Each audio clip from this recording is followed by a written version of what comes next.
Hi hello ನಮಸ್ಕಾರ. ನಾನು ನಿಮ್ಮ ಭಂಡಾರಿ ಹುಡುಗ. ಏನಪ್ಪ ವಿಶೇಷತೆ ಅಂದರೆ ಇವತ್ತು ತೋಟದ ಕಡೆ ಹಾಗೆ ನಡ್ಕೊತ ಬಂದಿದ್ದೆ. ಫುಲ್ ಕ್ಲೀನಾಗಿ ಕೆಲ್ಸಕ್ಕೆ ಹೋಗಿ ಮನೆಗೆ ಬಂದು ಎಲ್ಲ ಕೆಲಸ ಮಾಡಿ ಹಾಗೆ ತೋಟದ ಕಡೆ ನೀರು ಇಲ್ಲೆಲ್ಲಿ ಹೋಗ್ತಾಯಿದೆ ಅಂತ ನೋಡೋಣ ಅಂತ ಬರ್ತಾಯಿದ್ದೀನಿ. ಏನಪ್ಪ ವಿಶೇಷತೆ ಅಂದರೆ ನೋಡಿ, ಈಗ ಒಂದು ಅಜ್ಜ ಹುಲ್ಲು ಇದು ಗದ್ದೆಗೆ ದರ್ಗನ ಹಾಕ್ತಾ ಇರ್ತಾರೆ. ಅದೇ ವಿಶೇಷ ನೋಡೋಣ ಅಂತ ಬಂದೆ. ಸುಮಾರು ಹೊತ್ತು ತಲೆ ಕೂದಲನ್ನೆಲ್ಲ ಬಾಚ್ಕೊತಾ ಇದ್ದೀನಿ. ನೋಡ್ರಿ ಹೆಂಗಿದ್ದೀನಿ ಅಂತ, ಚೆನ್ನಾಗಿದ್ದೀನಿ. ಹಿಂಗೆ ನೋಡ್ತಾ ಇದ್ದೆ, ಯೋಚನೆ ಮಾಡ್ತಾಯಿದ್ದೆ. ಅಡಿಕೆ ಗಿಡ ಏನಪ್ಪ ಹಿಂಗೆ ಆಗ್ತಾಯಿದೆ ಬಿಸಿಲಿಗೆ, ಏನಕ್ಕೆ ಅಂತ ಗೊತ್ತಾಗ್ತಾ ಇರಲ್ಲ. ಆದರೂ ಸುಮಾರು ಸಲ ಯೋಚನೆ ಮಾಡಿದೆ ಏನಾಗಿರ್ಬೋದು ಅಂತ. ಸುಮಾರು ಗಿಡ ಹಾಗೆ ಆಗಿದ್ದು. ಏನಪ್ಪ ಈ ಥರ ಆಗ್ತಾಯಿದೆಯಲ್ಲ, ನೀರು ಕಮ್ಮಿ ಆಗಿದೆ ಮೊದಲೇ ಬೋರಲ್ಲಿ, ಏನು ಮಾಡೋದಂತ ತಲೆ ಕೆಟ್ಟು ಹೋಗಿದೆ. ಯೋಚನೆ ಮಾಡ್ತಾ ತಲೆ ಕೂದಲೆಲ್ಲ ಉದುರು ಹೋಗ್ತಾಯಿದೆ. ಏನು ಮಾಡೋದಂತ ಗೊತ್ತಾಗ್ತಾ ಇಲ್ಲ. ಏನಾದರೂ ಮಾಡಲೇಬೇಕು. ಅದಕ್ಕೆ ನೋಡ್ತಾ ಇದ್ದೀನಿ.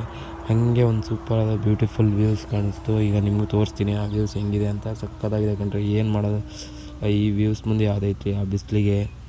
ಅಡಿಕೆ ಗಿಡ ನೋಡೋದೇ ಚೆಂದ. ಎಷ್ಟು ಚೆನ್ನಾಗಿದ್ದಾವೆ ನೋಡ್ರಿ. ಅಡಿಕೆ ಗಿಡ ಹಚ್ಚ ಹಸಿರಾಗಿದ್ದಾವೆ, ಸಕ್ಕತ್ತಾಗಿದೆ. ಅದಕ್ಕೂ ಮುಂಚೆ ಈ ಕಡೆ ಒಂದು ಸನ್ರೈಸಸ್ ತೋರಿಸ್ತೀನಿ. ಸ್ವಲ್ಪ ಮುಂದಿದೆ, ಅದನ್ನು ತೋರಿಸ್ತೀನಿ.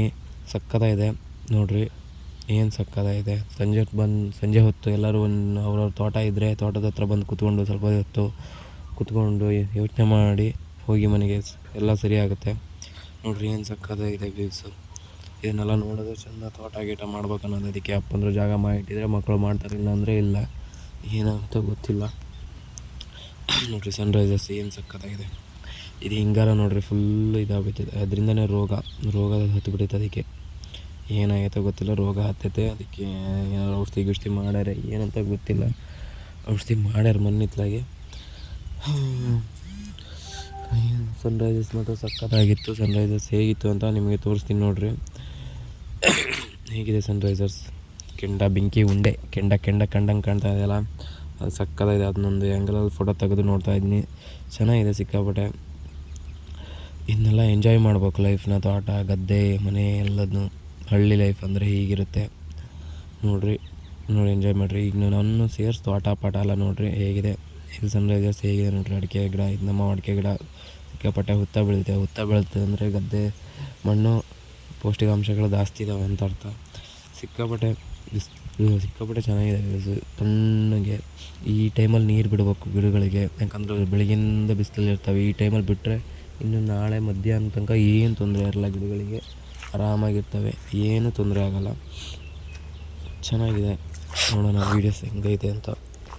ಸಿಕ್ಕಾಪಟ್ಟೆ ಚೆನ್ನಾಗಿದೆ. ಈ ಕಡೆ ತೋಟದಲ್ಲಿ ನೀರು ಬಿಡ್ತಾರೆ, ಅದಕ್ಕೆ ಆ ಕಡೆ ಹೋಗ್ತಾ ಇಲ್ಲ. ಇಲ್ಲೇ ಮಧ್ಯೆ ನೋಡ್ತಾ ಇದ್ದೆ. ಹಿಂಗೆ ಅಡಿಕೆ ಗಿಡ ಬುಡನ ನೋಡ್ತಾ ಬಂದೆ. ಅಡಿಕೆ ಗಿಡ ಬುಡ ಅಲ್ಲಿ ಕೆಂಪು ಚುಕ್ಕಿ ಒಂಥರ ಸುಟ್ಟು ಗಾಯ ಥರ ಆಗಿತ್ತು.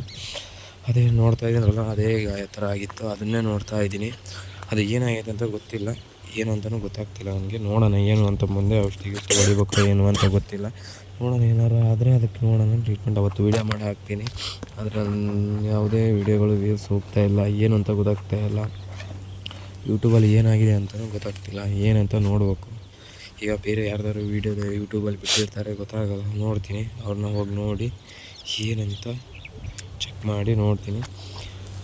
ನೋಡಿರಿ ಹೆಂಗಿದೆ ನಮ್ಮ ತೋಟ. ಮತ್ತೆ ಕಳೆ ಹೊಡೆದಿದ್ದೀನಿ, ಮತ್ತೆ ಬರ್ತಾಐತಿ.